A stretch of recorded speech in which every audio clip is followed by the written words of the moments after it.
Assalamualaikum warahmatullahi wabarakatuh. Selamat pagi anak-anakku yang hebat. Selamat pagi juga para orang tua luar biasa yang mendampingi anak belajar pada hari ini. Bertemu kembali bersama saya, guru kalian di sini, saya Ibu Ana. Hari ini kita akan melanjutkan pembelajaran kita untuk semester 2. Kita akan mulai pembelajaran dari tema 6 tentang panas dan perpindahannya. Anak-anak, bagaimana kabar kalian hari ini? Harapan ibu guru, kalian semua dalam keadaan sehat walafiat. Jangan lupa untuk selalu menjaga kesehatan, menjaga jarak, dan tetap mematuhi protokoler kesehatan. Anak-anak, seperti biasa sebelum kita belajar, mari kita berdoa sesuai agama dan kepercayaan masing-masing.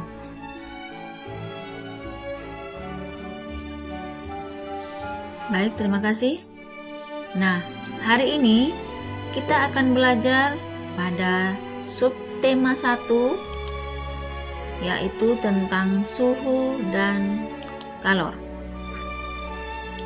Pada pembelajaran 1, yaitu tentang menjelaskan cara-cara untuk memahami teks eksplanasi. Nah, apakah kalian tahu apakah itu teks eksplanasi?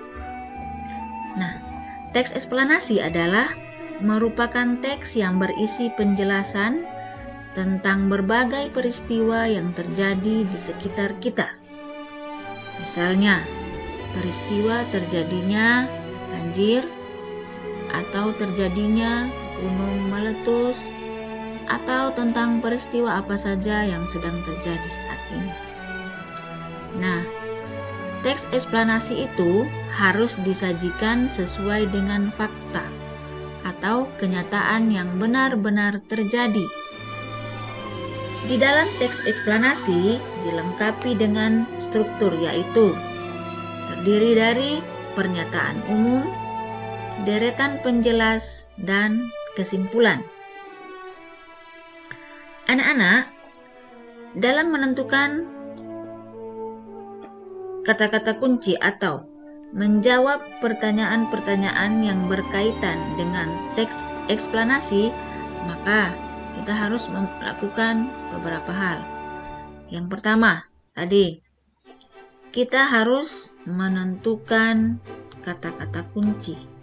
Nah, apakah kalian tahu apakah kata-kata kunci itu?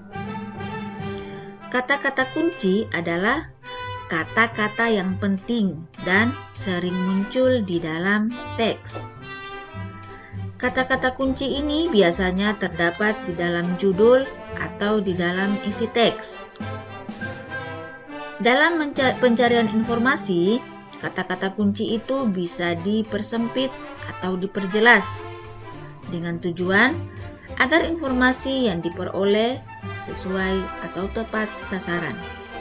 Nah, yang kedua adalah menjawab pertanyaan-pertanyaan yang berkaitan dengan teks. Setiap informasi yang diperoleh dapat menambah pengetahuan kalian. Kalian dapat menemukan informasi penting dari teks dengan menjawab pokok-pokok pertanyaan. Kalian dapat menggunakan kata tanya, misalnya kata tanya apa, kapan, di mana, siapa, mengapa, dan bagaimana.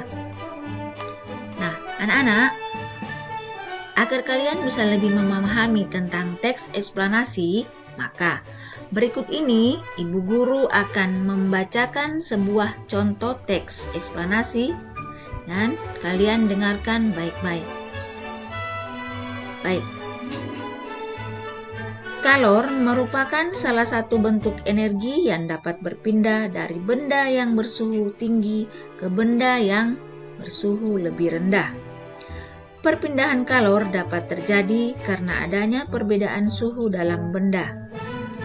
Kalor dapat menaikkan atau menurunkan suhu. semakin besar suhu, maka kalor yang diterima oleh benda semakin besar. Sebaliknya, jika semakin kecil kenaikan suhu, maka kalor yang diterima pun akan semakin sedikit. Nah, dari teks tersebut, maka kita dapat mengetahui bahwa kata-kata kunci yang ada pada teks tersebut adalah kata kalor dan suhu. Mengapa kata kalor dan suhu disebut sebagai kata kunci dalam teks tersebut? Karena kata-kata kalor dan suhu adalah kata-kata yang paling sering diulang. Oke? Nah, yang kedua yaitu memahami teks dengan menjawab pertanyaan. Misalnya, pertanyaan, apa yang dimaksud dengan kalor? Nah, jawabannya adalah kalor merupakan salah satu bentuk energi yang dapat berpindah dari benda yang memiliki suhu yang lebih tinggi ke benda yang suhunya lebih rendah. Kemudian, pertanyaan yang berikut. Kapan kalor dapat berpindah?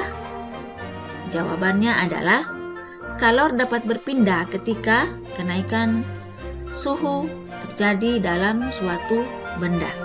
Nah, dari kedua hal tersebut, maka kalian bisa lebih memahami tentang teks eksplanasi, yaitu yang pertama dengan cara menemukan kata-kata kunci. Yang kedua yaitu menggunakan kalimat pertanyaan. Ketika kalian menggunakan kalimat pertanyaan dan menjawabnya, maka kalian menjadi paham. Seperti tadi, pertanyaannya adalah apa yang dimaksud dengan kalor. Kalian jadi tahu apa yang dimaksud dengan kalor. Kemudian kapan kalor berpindah? Kalian juga bisa tahu dengan membuat pertanyaan seperti tadi. Oke, sampai di sini anak-anak bisa paham? Nah, selanjutnya kita akan belajar lanjut pelajaran kita pada pelajaran berikutnya, yaitu tentang mengidentifikasi sumber energi panas pada benda-benda di sekitar. Nah, di dalam gambar kalian dapat melihat satu buah gelas yang berisi air panas. Ini air panas ya. Ini air panas. Ini uapnya ini keluar. Kemudian ada sebuah sendok. Sendok ini adalah sebuah sendok logam.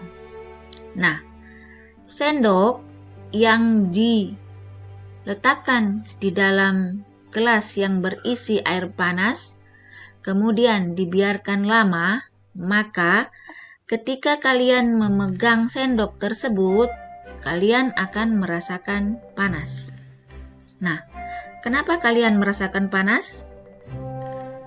Ya, kalian merasakan panas karena terjadi perpindahan panas atau perpindahan kalor.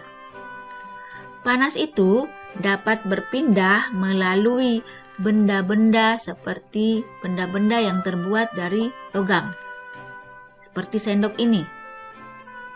Nah, sumber energi panas yang digunakan di dalam aktivitas gambar ini adalah air panas. Oke? Jadi panas dari air panas ini yang berpindah ke sendok logam mengakibatkan sendok logam menjadi panas, dan ketika kalian pegang, tangan kalian juga ikut merasakan panas.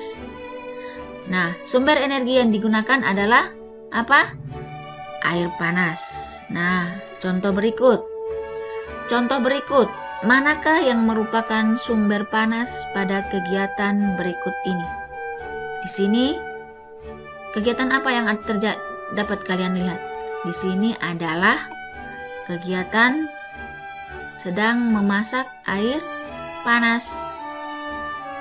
Nah, sumber panasnya adalah berasal dari api kompor yang menyala. Api kompor yang menyala lama-kelamaan akan membuat air, ini adalah gambar air yang sedang mendidih. Airnya mendidih, menjadi panas. Yang awalnya dingin, kemudian menjadi panas. Nah, selain dari contoh tersebut, contoh air yang di dalam gelas, dengan contoh memasak air, masih banyak contoh lagi, masih banyak kegiatan lagi di rumah yang bisa kalian lakukan atau bisa kalian praktekkan, sehingga kalian bisa lebih paham mana yang merupakan sumber panas. Misalnya ketika kalian membuat api unggun, nah, manakah yang merupakan sumber panas? Ketika kalian duduk di dekat api unggun, maka kalian akan merasakan hangat. Kemudian ada lagi, yaitu saat kalian menjemur pakaian yang panas pada saat matahari sedang panas. Matahari sedang panas, kalian menjemur pakaian, maka pakaian akan kering. Karena matahari merupakan sumber panas yang paling besar di muka bumi dan tidak akan pernah habis. Oke, sampai di sini anak-anak bisa paham? Nah, untuk pelajaran hari ini cukup sampai di sini dulu. Kita akan bertemu kembali pada pembelajaran selanjutnya. Seperti biasa, jangan lupa untuk selalu berdoa dalam mengakhiri pembelajaran kita hari ini. Jangan lupa untuk mengerjakan tugasnya di rumah, tetap belajar, tetap semangat. Sampai jumpa lagi. Salam semangat. Assalamualaikum warahmatullahi wabarakatuh. Sampai jumpa.